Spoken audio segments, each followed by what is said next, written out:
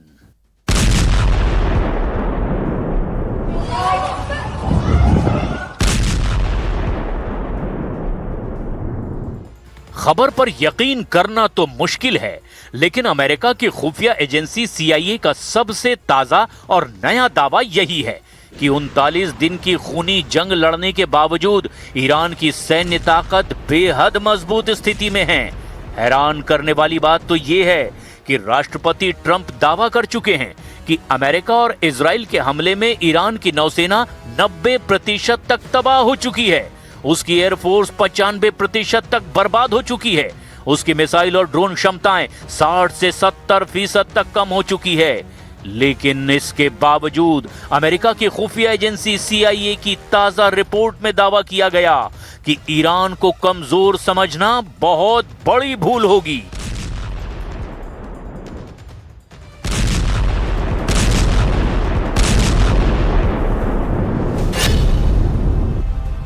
CIA का बहुत बड़ा दावा, 4 महीने तक जंग करेगा ईरान।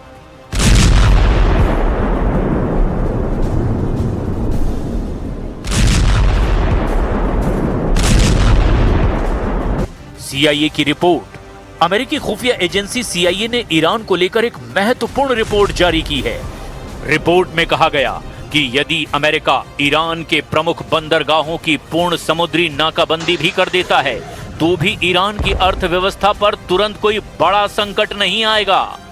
CIA के आकलन के मुताबिक ईरान की अर्थव्यवस्था कम से कम 4 महीने यानी कि लगभग 120 दिन तक बिना किसी बड़े बाहरी दबाव या अस्थिरता के टिकी रह सकती है। ईरान के पास तेल और जरूरी चीजों के गुप्त भंडार हैं जो उसे बाहरी आपूर्ति कटने पर भी 90 से 120 दिनों तक बचाए रख सकते हैं। समुद्री नाकेबंदी के बावजूद ईरान जमीनी रास्तों जैसे कि ट्रक और रेल नेटवर्क के जरिए पड़ोसी देशों से व्यापार जारी रखने में कामयाब रहा है। ईरान की बैलिस्टिक मिसाइल क्षमता काफी हद तक सुरक्षित है। ईरान ने अपने भूमिगत मिसाइल अड्डों और स्टोरेज सुविधाओं को फिर से मरम्मत करके संचालित कर लिया है। माना जा रहा है कि उसके पास अभी भी 2500 से ज्यादा मिसाइलें और हजारों ड्रोन मौजूद है। रिपोर्ट के मुताबिक अगर अमेरिका ये सोच रहा था कि नाकेबंदी से ईरान कुछ ही हफ्तों में घुटने टेक देगा तो वो गलत था। CIA का मानना है कि ईरान का नेतृत्व अमेरिकी राजनीतिक इच्छा शक्ति के टूटने का इंतजार कर रहा है, क्योंकि अमेरिका में ये युद्ध घरेलू स्तर पर काफी अलोकप्रिय हो रहा है। हालांकि नाकेबंदी से ईरान की अर्थव्यवस्था को नुकसान जरूर हो रहा है, लेकिन ये सिस्टम कोलैप्स यानी कि पूरी तरह से अर्थव्यवस्था चरमराने की स्थिति से अभी कम से कम 4 महीने दूर है। इस रिपोर्ट के लीक होने के बाद व्हाइट हाउस में हड़कंप मच गया है। ट्रंप प्रशासन के कुछ अधिकारी इस रिपोर्ट को झूठा बता रहे हैं और दावा कर रहे हैं कि ईरान पहले ही हार चुका है। और इस रिपोर्ट के सामने आने के बाद अमेरिकी राष्ट्रपति डोनाल्ड ट्रंप और इजरायली प्रधानमंत्री बेंजामिन नेतन्याहू भी हैरान बताए जा रहे हैं, क्योंकि वे ईरान पर आर्थिक दबाव के जरिए जल्द समाधान की उम्मीद कर रहे थे।